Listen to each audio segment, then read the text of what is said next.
Doctor صاحبہ، آپ کے جو پارٹی چیئرمین ہیں بلاول صاحب نے اس کو لیڈ کیا اور سب نے اس کو اپریشیٹ کیا، ان کی لیڈرشپ ایبلٹیز مزید نکھر کے سامنے آئیں، لیکن یہ ترمیم ہونے کے بعد ہم یہ دیکھ رہے ہیں کہ وکلاء کا ایک جو بڑا چنک ہے، دھڑا ہے، وہ اس پہ اب وکلاء تحریک چلانے کی بات کر رہا ہے۔ آج وزیر اعلیٰ کے پی کے لیے امین گنڈا پور نے ملک گیر احتجاج کی بات کر دی ہے، لیکن اچھی بات یہ ہے کہ ایک پولیٹیکل ڈائیلاگ انڈائریکٹلی سے ہی پی ٹی آئی کے ساتھ کہیں نہ کہیں انیشیٹ ہوا۔ اب یہ بھی پیپلز پارٹی کیا لیڈ کرے گی کہ یہ ملک میں بدمزگی نہ ہو، احتجاج نہ ہو اور حکومت کو گورن کرنے کے لیے ایک سازگار ماحول ملے، یا اب آپ مسلم لیگ نون سے اپنا رول پلے کرنے کی توقع کر رہے ہیں؟ دیکھیں، لیٹس سی کہ بار کا ایک یونیفائڈ رد عمل ہے یا یہ کچھ گروپس ہیں جو کر رہے ہیں، یہ پہلے تو یہ دیکھنے کی ضرورت ہے۔ دوسرا، میں جو افتخار چودھری کے زمانے میں جو وکلا موومنٹ تھی، وکلا موومنٹ اس کے نتیجے میں جو ایکٹیوسٹ ایک جوڈیشری پیدا ہوئی، اس نے آپ خود اس کے اوپر ریفلیکٹ کریں کہ اس نے کتنا نقصان دیا، اور وہ جو 19th امینڈمنٹ کے بعد ججز اپوائنٹنگ ججز کے نتیجے میں یہ ہو گیا کہ آپ کی سیاسی بینچز آئیں، اور ہر اس کے بعد 18th امینڈمنٹ یا 19th امینڈمنٹ کے بعد جتنے بھی چیف جسٹسز آئے ہیں، انکلوڈنگ دا پریزنٹ ون، آپ مجھے بتائیں کہ ان میں سے کون سا آپ کو چیف جسٹس جو تھوڑے لمبے پیریڈ کے لیے آئے، کچھ بیچارے تو آئے 8 مہینے 3 مہینے 4 مہینے کے لیے چلے گئے، لیکن جو مین جو لمبے پیریڈ کے لیے آئے ہیں چیف، ان میں سے کون سا چیف جسٹس ایسا ہے جو متنازع اس ملک کے لیے نہ ہوا ہو؟ اور اگر وہ متنازع ہے تو صرف ایک پارٹی کے لیے متنازع نہیں ہے۔ اگر چیف جسٹس فائز عیسیٰ، حالانکہ انہوں نے ہماری پارٹی کے حوالے سے ایک بہت اہم فیصلہ دیا ہے، لیکن انفارچونیٹلی کیا وہ ہم یہ کہہ سکتے ہیں کہ وہ متنازع نہیں ہے؟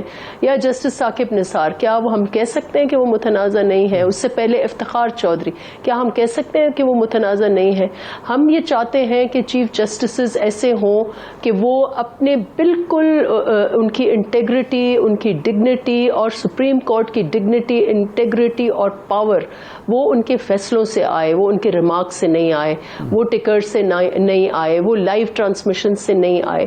ایسی جوڈیشری ہو جو عام آدمی اس کے پاس جائے تو اس کو فوری انصاف ملے، یا اس کو پتا ہو کہ اس کو پاتھ پتا ہو۔ تو اس لیے اب یہ بار اور اس وقت اگر ان کی کہیں سے ان کو تحفظات ہیں تو it would be in the manner of things کہ آپ آ کے، اور ministry of law and justice ہے، they are open, I am sure, Noon والی جو گورنمنٹ کے منسٹر ہیں، اور پھر ہمارے چیئرمین صاحب ہیں، ہمارے M N As M P As ہیں، ہمارے ساتھ آپ بات کریں اور ہم دیکھیں کہ اس ڈھانچے میں ہم بیسٹ پاسبل آپ کیسے لے کے آتے ہیں کہ جیسے جوڈیشری جو ہے وہ آپ کے جو ماضی کی مسٹیکس تھیں وہ ریپیٹ نہ ہوں، اور صرف احتجاج ایسے کرنا، کیونکہ کئی سارے جی ڈاکٹر صاحب معذرت ساتھ ہوتا یوں ہے کہ سیاسی جماعتیں ہی ہوتی ہیں جو اس تنازع کو، اختلاف کو آگے بڑھاتی ہیں۔ مثال کے طور پر افتخار چودھری صاحب جب آپ کی حکومت کے خلاف آپ کے بقول کچھ اقدامات کر رہے تھے تو میاں نواز شریف صاحب کی مکمل بلیسنگ انہیں حاصل تھی، مکمل تائید و حمایت حاصل تھی، وہ خود پیش ہو گئے تھے۔ یوسف رضا گیلانی صاحب کے حوالے سے جو ان کی تقریریں ہیں وہ بھی منظر عام پہ ہیں۔ اب بھی آپ دیکھیں نا، مولانا فضل الرحمان صاحب نے اس وقت اس ترمیم کو قبول کیا جب ان پر دباؤ بڑھا دیا گیا، اور انہوں نے پی ٹی آئی سے کہا کہ جناب اب تو آپ کے بندے توڑ لیے گئے ہیں، ہمارے بندے بھی توڑ لیے گئے ہیں، اور اگر ہم نے یہ منظور نہ کی تو وہ اس سے بری ترمیم آئے گی۔ تو سیاسی جماعتوں کو بھی تو کسی اصول کا، ضابطے کا پابند ہونا چاہیے۔ اگر آپ لوگ یہ طے کر لیتے کہ جی ہم نے فلور کراسنگ نہیں ہونے دینی، لوٹا کراسی نہیں ہونے دینی، تو یہ اتفاق رائے ہو جاتا۔ اتفاق رائے تو اس لیے نہیں ہوا نا کہ توڑ پھوڑ شروع کر دی جاتی ہے۔ دیکھیں، اس میں کوئی شک نہیں ہے کہ 18ویں ترمیم کے بعد جو جوڈیشل ایکٹیوزم رہی ہے اس میں سیاسی جماعتوں کا بہت بڑا عمل دخل ہے، بالخصوص وہ جماعتیں جو اس وقت اپوزیشن میں ہوں اور ان کو اتنا صبر نہ ہو کہ وہ الیکشنز کا انتظار کریں، جس میں آپ نے ایک حوالہ دیا۔ اس میں کوئی دوسری رائے نہیں ہے کہ میاں صاحب نے کالا کوٹ پہن کے گئے تھے اور چودھری افتخار کے لیے انہوں نے ایک لانگ مارچ بھی کی تھی ان کی بحالی کے لیے. اس میں بھی کوئی شک نہیں ہے کہ پی ٹی آئی بھی پھر پی ایم ایل این کی حکومت کے خلاف جوڈیشل ایکٹیویزم کو انہوں نے انووک کیا تھا.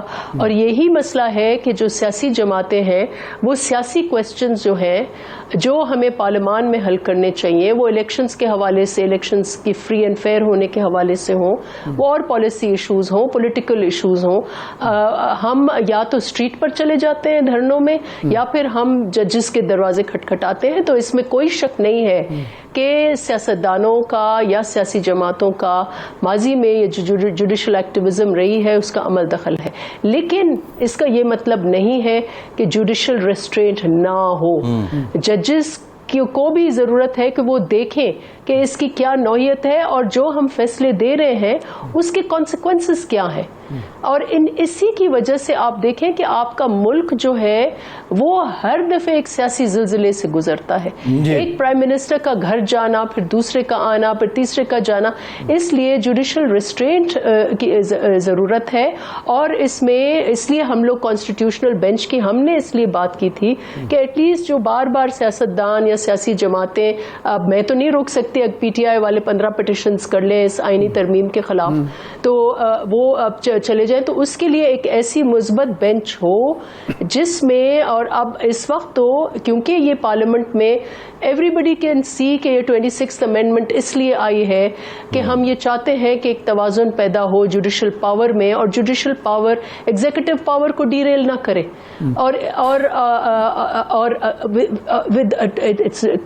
کون سے ملک میں یہ ہوتا ہے کہ ایک ججمنٹ کے تحت آپ میرے ووٹنگ کے اختیارات ایک جج کیوں ڈیسائیڈ کرے؟ یہ میرا فنڈامنٹل رائٹ ہے, میں جس کو بھی ووٹ کروں. یہ آپ اسیوم کر رہے ہیں کہ ڈیوریس ہے, کہ ڈیوریس سے ہو سکتا ہے, ڈیوریس ہو, اس ملک میں ہوتا بھی رہا ہے. پی ٹی آئی کے ٹائم میں بھی سینٹ میں آپ نے دیکھا کہ پتہ نہیں کون سے کیمراز لگائے گئے تھے.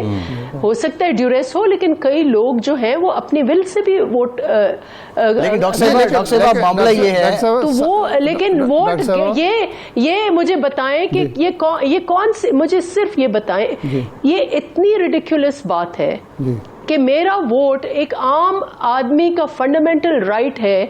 جب عام الیکشن ہوتے ہیں کہ بند کمرے کے پیچھے, ایک پردے کے پیچھے وہ مجھے ووٹ کرے یا میرے اپوننٹ کو کرے, مجھے پتہ نہیں ہوتا. جب ووٹ گنے جاتے ہیں تو اس وقت بھی مجھے پتہ نہیں ہوتا کس نے میرے لیے کیے, کس نے میرے لیے نہیں کیے, لیکن وہ ووٹ کاؤنٹ ہوتا ہے.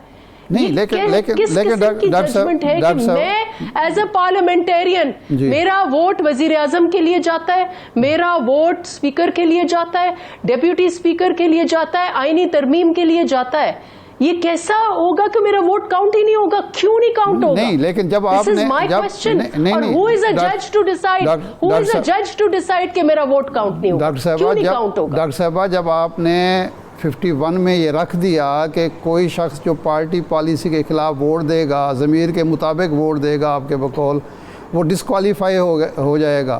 آپ ایسی قانون سازی کرتے ہیں تو اس کا فائدہ پھر عدلیہ اٹھاتی ہے. لیکن میرا کویسچن اور ہے, وہ یہ ہے کہ لگ یہ رہا ہے کہ عدلیہ جب تک سیاست جماعتیں اکٹھی نہیں ہوں گی اس وقت تک یہ کام چلتا رہے گا. جی نہیں, وہ دوسری آرگیومنٹ ہے. دیکھیں, ہم نے ایک اس لیے یہ دیا کہ وہ بھی مستحکم حکومتوں کو استحکام دینے کے لیے کہ صرف تین, ادروائز کہیں بھی ووٹ کر سکتی ہوں, میری آزادی ہے. لیکن جو 3 ہے, ڈیفیکشن کلوز انووک ہوتا ہے آفٹر یو ووٹ, اور ووٹ مسٹ بی کاؤنٹڈ. یہ کس قسم کی آرگومنٹ ہے کہ ووٹ کاؤنٹ ہی نہیں ہوگا؟